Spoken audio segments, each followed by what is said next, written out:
Tina, go ahead. So I think what Harrison said just really isn't sitting right with me. Why wouldn't women struggle with finding internal peace? Well, you got to wear your hair natural, but if it's not long enough for the right texture, then it's not attractive. You're wearing too much makeup, but if you're not wearing makeup, you look tired. If you're not the right body type, then it's a problem.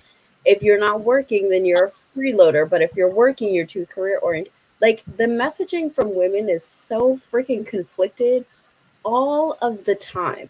All of this. There is not a single woman on this panel or off this panel that has not had to battle with conflicting messaging about how to find that internal happiness. So, really, if we're honest, why wouldn't it be difficult for women to find internal happiness if that is their everyday struggle? Can I add too? And I have a different perspective now after reading all these different books for helping the adolescent and teen girls that are my clients. Is that even in addition to what Ina has said too, is women, and we do it to ourselves, but also it's almost like it's an unspoken thing that you feel this pressure, especially when you're younger, that you just have to do. And with social media, you have to do all of these things and make it look effortless and don't ask for help.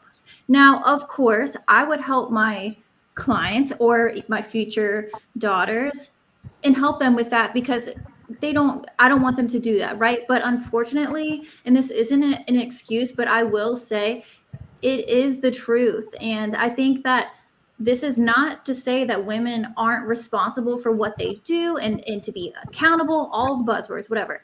But I think to have some understanding maybe might help just a little bit. And I will say too, just I don't know if any of you guys saw, it was years ago, the ad that was always like a girl, the hashtag.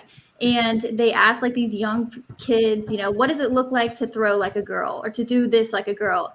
And I thought it was interesting because I'm like, man, like if girls do see that or are told that growing up, I mean, we were all young girls once. So it's just a different perspective. I think I'm glad that Enos said that. Can I just add one more thing to that? I just put it in the back chat as well. The other thing to kind of add on what Inaz was saying is that then when we do give ourselves permission to seek our own happiness and find things that are fulfilling to us, the conflicting message with that also becomes now we're selfish. So that's the other caveat to that as well. Can I point out two things real quick, and it'll be real quick, and you can jump in, Luis. When Hank just spoke about Harrison, he was talking about how Harrison's in his chair, in his mind, and just chilling in his own space. Everything you mentioned, Missy Nas, was an external factor that dictated a woman's happiness. Men, we typically don't look for the external factors to make us happy. Those things stress us out. And if we are outside of our peace, then we're going to try to find a way to get into it. When you mention the hair, that's somebody else's opinion. When you mention the makeup, that's somebody else's opinion. What about your opinion of yourself to sit in your own happiness? We find happiness if we are at peace and just chilling. I So just wanted to point that out. before you jump in, Hank, because I think what I was saying may not have landed the way it was intended to, right? So I'm going to reference what Hank said earlier because I think that was really important about when a man is sitting in his peace and his woman comes to bother him out of duty. He comes to, he does what he needs to bring peace back into, and then retreats back into his safe space, right? The point that I'm saying about what you're calling external factors is that's the messaging, right? A woman will feel comfortable with her natural hair, and then here comes society. No, no, no, we don't like this. You're doing it wrong. It's not supposed. It's taking you out of that space of peace, right? But at the same time, there's somebody else is telling you, no, no, no, like continue to protect your peace. So it's this back and forth that happens so often with the way that women are criticized for showing up, that it's really difficult for a lot of women. And I'm not saying it's impossible. And like Coach K said, it's not to take away from any sort of accountability or any sort of self-reflection or self-work or whatever a woman needs to do.